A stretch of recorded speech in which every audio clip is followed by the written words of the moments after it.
Doctor P J Vincent കൂടി ചേരുന്നു. Doctor P J Vincent, ഇത് ഒരു വെടിനിർത്തൽ കരാറിലേക്ക് ഇസ്രായേൽ എത്തുന്നതിന് പിന്നിൽ എന്താകും കാരണം?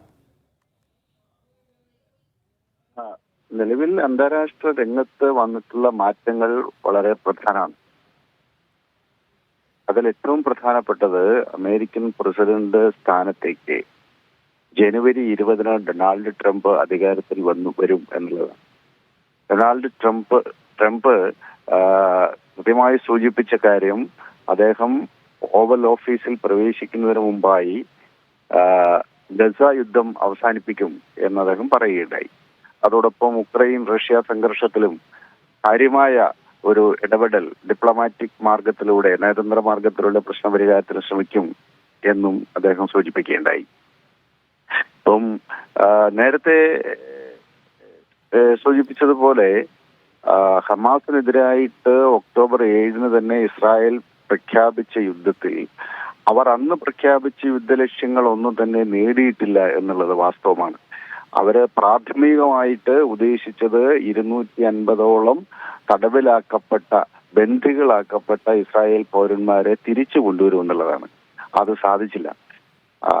പരസ്പരം ഉണ്ടാക്കിയിട്ടുള്ള ഒരു കരാറിന്റെ അടിസ്ഥാനത്തിൽ കൈമാറിയവരൊഴികെ സൈനിക നടപടിയിലൂടെയോ കമാൻഡ് ഓപ്പറേഷനിലൂടെയോ ബന്ദികളാക്കപ്പെട്ടവരെ ഒന്നും മോചിപ്പിക്കാൻ ഇസ്രായേലിന് കഴിഞ്ഞില്ല എന്നുള്ളത് ഒരു സൈനികമായും നൈതികമായും ഇസ്രായേലിനെ ഇരുത്തി ചിന്തിപ്പിക്കുന്ന ഘടകമാണ്. അതോടൊപ്പം ഹമാസിനെ പൂർണ്ണമായും ഇല്ലായ്മ ചെയ്യുക എന്നത് അസാധ്യമാണ് എന്ന് അവർക്കറിയാം. കാരണം അതിന്റെ ഏറ്റവും ആക്റ്റീവായിട്ടുള്ള 25,000 മുതൽ 30,000 വരെ പോരാളികളാണ് ഇസദിൻ അൽ ഖുസം ബ്രിഗേഡിൽ ഉള്ളത്. അവര് മിലിറ്ററി ഗ്രേഡിൽ ട്രെയിനിങ് കിട്ടിയ ആളുകളാണ്. പക്ഷെ അത്രയും ആളുകളല്ല. ഹമാസ് എന്ന് പറയുന്നത് ഗസയുടെ ഫലസ്തീനിന്റെ വിമോചന പോരാട്ടത്തെ പ്രതിനിധീകരിക്കുന്ന ഒരാശയമാണ്. അത് ഹമാസ് അല്ലെങ്കിൽ മറ്റൊരു തരത്തിൽ സമാനമായ പ്രതിരോധ പ്രസ്ഥാനം അവിടെ വളർന്നു വരും. ഇവിടെ പ്രധാനം ആഗോളാടിസ്ഥാനത്തിൽ ഉണ്ടാക്കിയിട്ടുള്ള ഒരു കൺസെൻസസ്, ഇപ്പോഴും നിലനിൽക്കുന്ന ഒരു പൊതുധാരണയാണ് ഗസയും വെസ്റ്റ് ബാങ്കും അതുപോലെ കിഴക്കൻ ജെറുസലേമും ചേർന്ന് സ്വതന്ത്ര ഫലസ്തീൻ രൂപീകരിക്കണം എന്നുള്ളത്. ആ ആശയത്തോട് ശക്തമായി ഐക്യപ്പെടുന്നവരാണ് മഹാഭൂരിപക്ഷം വരുന്ന ഗസ നിവാസികളും വെസ്റ്റ് ബാങ്കിലും കിഴക്കൻ ജെറുസലേമിലും ലോകത്തിന്റെ മറ്റുതര ഭാഗങ്ങളിലുമുള്ള ഫലസ്തീനികൾ. ഫലസ്തീൻ പൂർണ്ണമായി ഫലസ്തീനികൾക്ക് വേണം എന്ന ആവശ്യം 100% യുക്തിഭദ്രമാണ്, നീതിപൂർവകമാണ്. എന്നാൽ ഇന്ന് അവിടെ ഫലസ്തീനിൽ മേഖലയിൽ 1967 ശേഷമുള്ള സാഹചര്യം അത് പരിഹരിക്കപ്പെടണം. പിടിച്ചെടുത്ത പ്രദേശങ്ങൾ തിരിച്ചു കൊടുക്കണം. ആ നിലയ്ക്ക് ഒരു കൺസെൻസസിലേക്ക് മാറാൻ 90കളിൽ ഹമാസും തയ്യാറായിട്ടുണ്ട്, അൽഫത്ത പാർട്ടി തയ്യാറായിട്ടുണ്ട്. കാരണം നിലനിൽക്കുന്ന ചില യാഥാർത്ഥ്യങ്ങളെ അംഗീകരിക്കണമല്ലോ. അപ്പോൾ ഈ ആശയം ഫലസ്തീനികളുടെ മനസ്സിലുള്ളിടത്തോളം കാലം ഹമാസ് പോലെയുള്ള പ്രതിരോധ പ്രസ്ഥാനങ്ങൾ, അതൊരു പക്ഷേ ഈ ആശയത്തെ പിൻപറ്റുന്ന നിരവധി സംഘങ്ങൾ അവിടെയുണ്ട്. ഇപ്പോൾ ഫലസ്തീൻ ഇസ്ലാമിക് ജിഹാദ് അല്ലെങ്കിൽ ജെനിൻ ബ്രിഗേഡ്, ഒരു പരിധിവരെ ഫത്താ പാർട്ടി. പക്ഷേ ഈ ഒരു ആശയത്തെ, ഫലസ്തീനികൾക്ക് സ്വതന്ത്ര രാജ്യം വേണമെന്ന ആശയത്തെ ശക്തമായി മുന്നോട്ട് വെക്കുന്ന പ്രസ്ഥാനം ഇന്ന് ഗസയാണ്. അതുകൊണ്ട് തന്നെ അതിനെ ഉന്മൂലനം ചെയ്യുക എന്നുള്ളത് സാധ്യമല്ല. അപ്പോൾ അത് ശരിയും ശാസ്ത്രീയവും അവര് നൈതികവുമായ ഒരാവശ്യമാണ് അവർ മുന്നോട്ട് വെക്കുന്നത് എന്നതുകൊണ്ടാണ് അതിനെ നമുക്ക് ഉന്മൂലനം ചെയ്യാൻ സാധിക്കാതെ വരുന്നത്. അതേസമയം കാര്യങ്ങൾ ഇങ്ങനെ നിൽക്കുമ്പോൾ തന്നെ ലോക ചരിത്രത്തിലെ ഒരുപക്ഷെ 21ാം നൂറ്റാണ്ടിലെ ഏറ്റവും ക്രൂരമായ നരഹത്യയും വംശഹത്യയുമാണ് ഫലസ്തീനിൽ സംഭവിച്ചത്. അവിടെ 80% വരുന്ന മനുഷ്യർ 6 തവണയാണ് തുടർച്ചയായി സ്ഥലമാറ്റത്തിന് വിധേയമായത്. അവരിങ്ങനെ ഡിസ്പ്ലേസ്ഡ് ആയിക്കൊണ്ടേയിരിക്കുകയാണ്, നിരന്തരമായി ഡിസ്പ്ലേസ്ഡ് ആയിക്കൊണ്ടിരിക്കുന്നു. അവിടെയുള്ള 23 ലക്ഷം മനുഷ്യരിൽ 23 ലക്ഷം മനുഷ്യരും ഒരു തവണയെങ്കിലും ഡിസ്പ്ലേസ്ഡ് ആയി എന്നുള്ളതാണ് വസ്തുത. 80% ആളുകൾ ചുരുങ്ങിയത് 6 തവണയെങ്കിലും ഡിസ്പ്ലേസ്ഡ് ആയി. കഴിഞ്ഞ 1.5 വർഷത്തിനിടയ്ക്ക് ഇങ്ങനെ പരക്കം പായുകയായിരുന്നു അവിടുത്തെ ജനതയെന്ന് സാരം. ലോകത്തിലെ ഏറ്റവും വലിയ തുറന്ന ജയിലായി കഴിഞ്ഞ 2 ദശാബ്ദക്കാലമായിട്ടെങ്കിലും തുടരുന്ന ഗസൻ നിവാസികളാണ് ഇപ്പോൾ ജീവരക്ഷാർത്ഥം പലായനം ചെയ്യുന്നത്.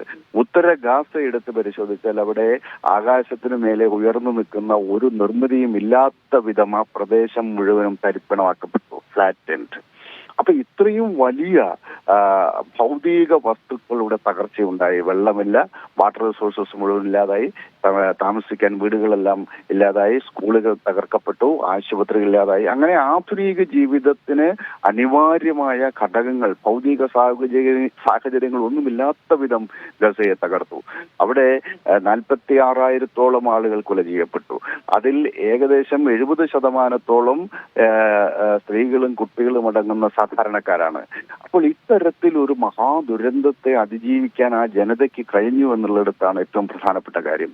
ഈ രൂപത്തിൽ നാളെയും ഈ അക്രമം ഏതു നിമിഷവും തുടർന്നേക്കാം. ഇത്തരമൊരു ഘട്ടത്തിൽ പോലും ഒരിഞ്ച് പിന്നോട്ട് പോകാതെ ഒരു സ്വതന്ത്ര ജനാധിപത്യ രാഷ്ട്രം, ഒരു സ്വതന്ത്ര ഫലസ്തീൻ സ്ഥാപിക്കുക, അത് ഞങ്ങളുടെ ജന്മാവകാശമാണ് എന്ന് ഉള്ളിൽ ഉറച്ചുകൊണ്ട് പോരാടുന്ന ഒരു ജനത തന്നെയാണ് യഥാർത്ഥത്തിൽ താരം.